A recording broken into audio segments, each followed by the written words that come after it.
Do you want what's behind door number one or door number two? That's the question. To be or not to be is also the question. In a classic film from 1999, the movie called The Matrix, Neo, he was offered some pills, specifically two pills, a red one and a blue one. The red pill would get him to reality, and the blue pill will return him to his illusion. And that example reminds me of your personal finances. That's right, your personal finances.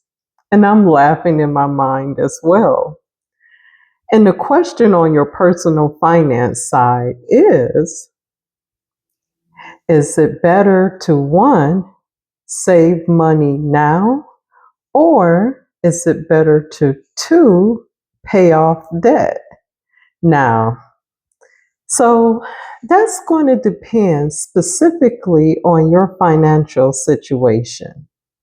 But generally, it's a good idea to balance both saving money and paying off debt. So that's the important question. Do we save or do we pay off debt? And it makes me think about I just saw, so I have to share this with you guys. I'm excited. I just saw a video over this weekend, and the video is a music video, and I'm a big music person. I love all genres of music, but specifically, I do get excited about different songs on the rap genre side. So um, it was a song called Beautiful Scars by Will Smith and Big Sean. And Will Smith is the actor, rapper slash producer. Their video is off of The Matrix, the movie from 1999. So you guys definitely got to check that out. And definitely check out that song. But it reminded me of The Matrix. So I was excited to be listening to that. And I'll write the title and everything down in the comments below. So I'll put all that there so you guys could be listening to Will Smith's new song, Beautiful Scars, along with answering the question, save money now, pay off debt. Now, what's funny in the video with Will Smith and Big Sean, Will Smith actually took both pills at the same time. And so I'm here today to say on your personal finance side, you could do both. Yes, you could do both. Let's talk about it, right?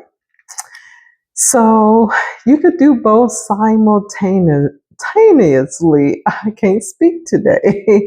You could pay off debt and you can save money, but you have to have a plan. And I'm here to talk about the plan today, how you could do that. But one of the things before I jump right off into it, one of the things that you do want to look at, you want to focus on before you do anything with both, but you could definitely do both. You could save money and pay off debt.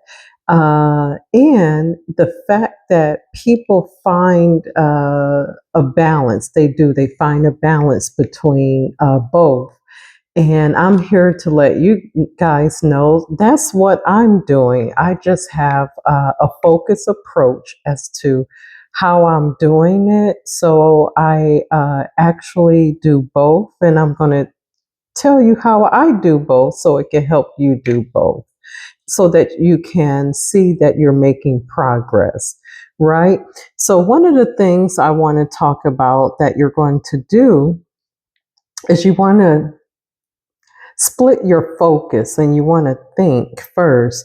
So, the most important thing would be is to look at your debt. So, you're going to look at that and pay off any high interest credit cards first. So, that's what you're going to do. So, you want to look at that.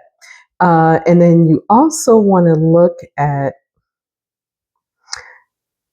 your emergency fund if you don't have one. So you definitely want to start, I would say, a small emergency fund. And this may sound really small, but a lot of people don't have this saved. So you definitely want to start with a small emergency fund around $500 to 1,000. So you don't have to rely on any credit cards for any unexpected expenses that may come about, right? So that's the first thing first. Before we jump into your plan, you want to split that focus. You want to think about your high interest debt first, like your high interest credit cards. And then you want to think about setting aside between $500 to $1,000 for any unexpected expenses. Now, typically with an emergency fund, you want to have on average 3 to 6 months of your salary saved in case anything happens, like a layoff or anything of that nature, because you want to be able to sustain yourself until you get your next job if something like that was to occur, right? But so now that you have your focus set on splitting your focus, let's take a look at how we could put a plan in place, right? Right. Yay. You guys could do both, right? That's what I do. I do both. And let's break it down a little bit more on a plan to balance your savings, paying off debt, and let me walk you through each step that I have here. All right. So, one of the things that I do, and you see, I have a pen in my hand because I'm always writing. I always put pen to paper, right? Pen to paper. So I'm always writing, and I'm actually writing some stuff down now, but pen to paper. So what we're going to do is is what I do. So first, I make a list of all of my debts. So including I include the total amount that I owe, I include the interest rate, and I include monthly minimum expenses. So this will help you prioritize your debts, like which one to pay off first, right? So that's what you want to look at. You want to take a look at your financial situation. And the first thing you'll do with that, as I just mentioned, is list your debts, list them all down. And then next, you want to calculate your monthly expenses. So this means like, what does it take for you to live, right? So it's going to be your rent, your electric, your utilities, electric, gas, water, your food. So you want to make a list of that and see how much it costs for you to live. And then you want to determine what your saving goal will be. So how much do you want to save for an emergency fund? Now, I just spoke about this. It did say for an emergency fund, you're supposed to save 3 to 6 months. And that is realistic because you want to be ready for any unexpected life changes that may happen, right? But in the meantime, you can build that I call it a mini um, emergency fund, right? So that's going to be between the 500 and the $1,000 so that you don't have to rely on any credit cards. And at this time, while you're doing that, getting your plan in place, you're not using your credit cards at all unless it's a dire emergency. But I would say don't use your credit cards at all. And one of the methods that is really well known that you could do, and you can take a look at it and review it yourself as well, and it's called using the debt avalanche payment method. And so basically, what the debt avalanche payment method means is just that you pay more towards the debt with the highest interest rate. And then once you get that down, then you put the same amount of monies that you were paying that down with, and you avalanche it down until your debt is paid off. So I'll speak more about that at a later time. But yeah, that's how you do the debt avalanche, right? And now let's take a look here at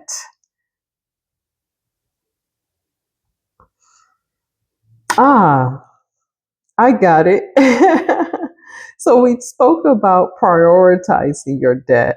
Let's also talk about setting a percentage for your savings and your debt repayment, right? And you may say, well, what's a percentage? Well, it could be an example of, like, a good rule of thumb would be you can pay 60% towards your debt and 40% towards your savings. So, to illustrate that for you, you can set aside $500 per month and allocate 300 to go towards your debt and 200 to go towards your savings. So it could be something like that, but that was just like an illustration. And as you pay down, as I explained before, when paying down your debt, as you pay down your debt and your payments, you want to make sure that you are taking the monies that you have freed up and putting that on the next debt. So that is what I explained about the debt avalanche, right? Um, and so that's a plan of how you would do both. You would pay off your debt and you would save. So you could definitely do both. Now, one of the things that I did want to speak towards was that you can consider earning extra income, right? Right. And with you earning extra income, you could look for side jobs or freelancing or even selling unused items. So you could definitely do that. And use any windfall money. So you may say, well, what's a windfall? I know I'm talking in the old terms. But a windfall is when you have a windfall and it falls from the sky. No, no, no, that's not it. That's not windfall. But a windfall is meaning like any money you get from unexpected money. Well, no, I don't want to say unexpected because you're going to be, sometimes you're expecting it or sometimes it's unexpected. But it could be like your money from taxes or your refund tax or any bonuses from your job. So that's what is called a windfall. So you can use that towards your debt as well. So again, that could be considered as extra income and putting that towards it. So, and that's how you could pay down things faster and also keep the stability going for you, right? So, lastly, I want to touch on always remember to monitor and adjust regularly, right? So, you want to reassess your debt, your debt, as your debt decreases, you could put more money towards your savings as well. So not only putting more money towards your debt, but you also want to put that towards your savings, right? And then you also want to increase your contributions and give yourself a raise and earn extra income. But you can absolutely save and pay off debt at the same time. I'll say that again. You can actually save and pay off debt at the same time. It just comes down to finding the right balance and prioritizing the most important financial goals. So, with a structured approach, you'll make steady progress on both fronts, right? And thank you for watching and listening today to Just Sharing. My name is Ann, and I'm here to help. And thank you. Please like and subscribe to this channel. Have a great one. Bye.